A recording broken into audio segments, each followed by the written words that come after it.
Two angels, harsh and reprimanding, will then come to him. They will reprimand him and will sit him up and ask, "Who is your Lord?" The believer will reply, "My Lord is Allah." They will further ask, "What is your religion?" To which he will reply, "My religion is Islam." The two angels will then ask, "Who was that man who was sent to you?" He will reply, "He is the messenger of Allah." They will finally ask him, "And what did you do?" The person will say, "I read the book of Allah, I believed in it, and I considered it to be true." And that is the last trial the believer will experience. As you see, after 1400 years, Muslims till today, like this Saajid Lipham here, are terrified of the punishment of the grave.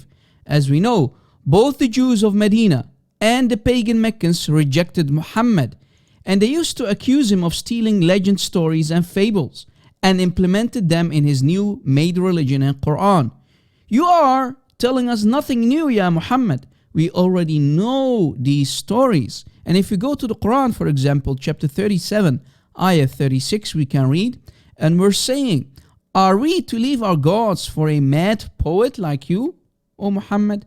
And another ayah, chapter 25, ayah 5 of the Quran, we can read, and they say, "Tales of the ancients, which he, Muhammad, has caused to be written, and they are dictated before him morning and evening." So the Meccans and the Jews, they already knew these legends. They knew about these fables, and they used to tell them to their children. If you are not going to bed, something bad will happen to you, O child. So listen carefully, go to bed. That is an example. So you see, the Jews knew that Muhammad was always plagiarizing their legends and fairy tales and called it divine revelation from Allah. For example, the flying carpet of Solomon. Muhammad was called a madman, a demon-possessed man, and the ear not for nothing. The Jews knew that whatever Muhammad hears, he will adopt into Islam. So they set a trap for him. There were two smart Jewish women who went to see Aisha, and they told her about this well-known Jewish legend story, the punishment of the grave. If we go to Sahih Bukhari, hadith number 6366, we can read the following hadith. Narrated Aisha, "Two old ladies from among the Jewish ladies entered upon me and said, 'The dead are punished in their graves.'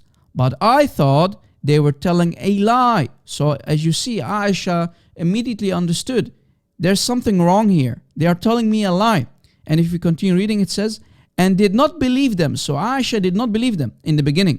"When they went away and the Prophet entered upon me," Aisha says, "I said, 'O Allah's messenger,' two old ladies, and she told them the whole story.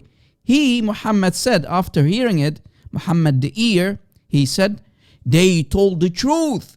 The dead are really punished in their graves, to the extent that all the animals hear the sound resulting from their punishment. Since then,' Aisha continues, says, 'I always saw him, Muhammad, seeking refuge with Allah from the punishment of the grave in his prayers.'" So you see, Aisha was not stupid. She immediately understands there's something wrong. This cannot be true. This is a lie from the Jews who are always setting a trap for me and my husband Muhammad. But you know, Muhammad hears it and he makes it Islam. He makes it an important doctrine in Islam. So Muslims, don't you see something weird here? Muhammad never told this story about the punishment of the grave, not to his wife Aisha and not to the Sahaba. It was a new thing for Muhammad to hear for the very first time, simply because he was called the ear. He used to plagiarize from here and there whenever he hears a story. Do you see the disaster here? The Jews were so smart. They knew whatever we are going to tell Muhammad, he is going to adopt it into Islam. And this is one of the examples why Muhammad is a fraud, a plagiarizer, a stealer of well-known stories, legends, and fables. Muslims, you need to wake up. Don't be scared of the punishment of the grave. It's a story for children. Please wake up, drop Muhammad and leave Islam. And I invite you to join us in Christianity. Please leave Islam and become a Christian. This is your soul. It's your funeral. Please download our videos, share it on social media, and thanks for watching.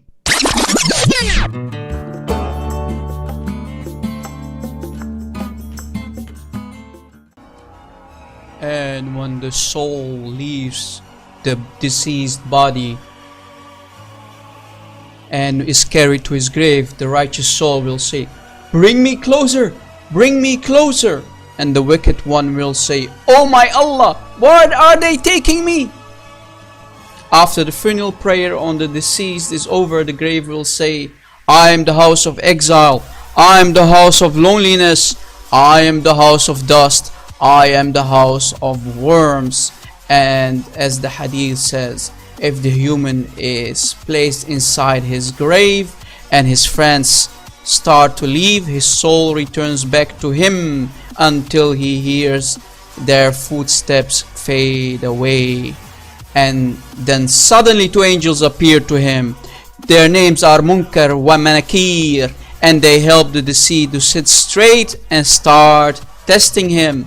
So if the deceased was a true Muslim believer, they will ask him, "Who is your Lord?" "My Lord is Allah." "What is your religion?" "My religion is Islam." "Who is the man who sent to you?" "He is Rasulullah." "And how do you know?" "I read the book of Allah and I believe in him and accepted him." So he finally passed the exam and he will be rewarded with the gift of Jannah. And an overwhelming voice from above will say, "Oh my righteous Abdul, quickly open for him the doors of Jannah."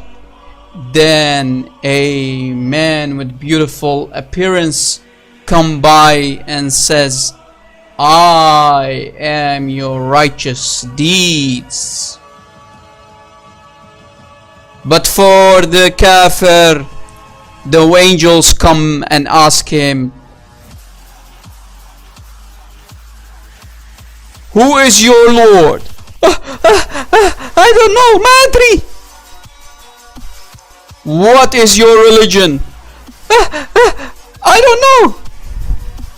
"Who is the man who lived among you?" "I don't know, Madri." And the angels tell him, "You don't know and you failed your test." And the poor man failed his exam and test, and the punishment of the grave starts, and a voice from heaven says, "He lied, bring down fire upon him."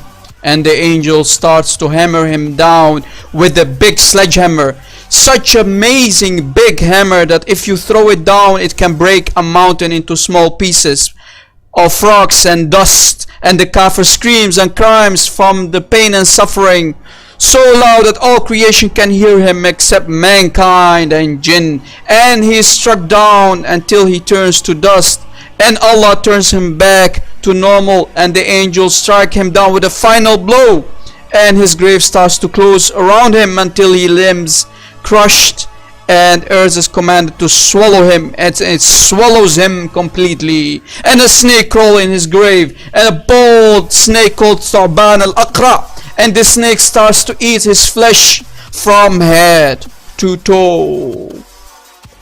And a man appears from out of nowhere with an ugly face, filthy clothes, and a bad smell, and he says, "I'm your wicked deeds." And then his place in fire is shown to him.